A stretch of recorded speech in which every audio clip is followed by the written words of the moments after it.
ancestral faith of Wudun is one in which the spirit and the body dissociate at the time of death.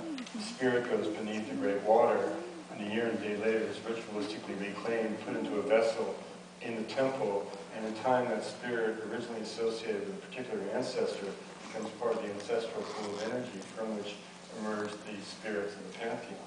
So to have your soul stolen is to kind of be cast into a state of perpetual purgatory.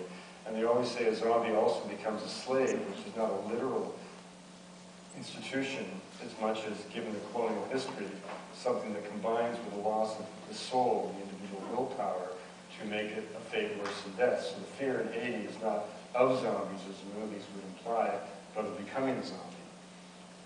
And the reason I was sent down to look into it was that, by definition, zombies exist in Haiti, in the sense that ghosts exist in Canada, in the sense that Christianity exists in the world. I mean, no one can prove that Jesus Christ walked on water, or that, but that's not what it's about. And the point is that as a force, Christianity exists. Jesus is real, whether you believe that he was the Son of God or not, because he influences behavior. So on that level, zombies, like magic, exist in Haiti. But in the case of zombification, there have been so many cases in the kind of journals and reports, popular literature, that kind of collectively demanded investigation. And in 1980, a case came to light of a man who had been misdiagnosed. Well, he'd been pronounced dead at an American Veteran Philanthropic Institution. So there was a medical documentation which was quite legitimate. And in 1982, a team of very prominent scientists went on record as saying that they thought they found the first real zombie. And they didn't believe in magic, but they felt that this person had clearly been misdiagnosed dead, only to turn back up in the realm of the living. And since they didn't believe in magic, there had to be a folk preparation. And that preparation had been referred to in all the literature, and it was mentioned in the penal code of the country. And yet nobody had really taken it seriously and tried to go down to see if there could be anything in that preparation.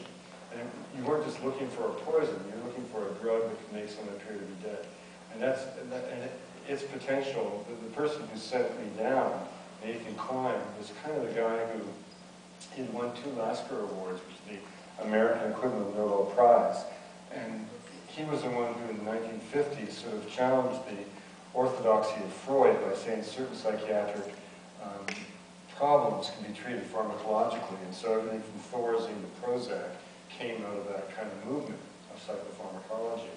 And he was interested if a poison or a drug like this did exist, there were all kinds of potential applications. So my job was to go down and try to get its formula. And what was interesting is that the consistent ingredient turned out to be a marine fish that were very well known because they're related species, were a culinary delicacy in Japan, the famous fugu fish.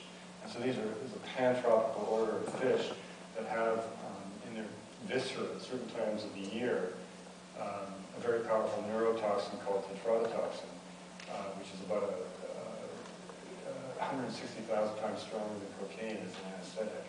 And it selectively blocks sodium channels in nerves, and it brings on complete metabolic kind of paralysis, low metabolic rates, and yet consciousness is retained until the moment of death. So in Japan, completely unrelated to Haiti, there are all these cases of people nailed with their coffins by mistake.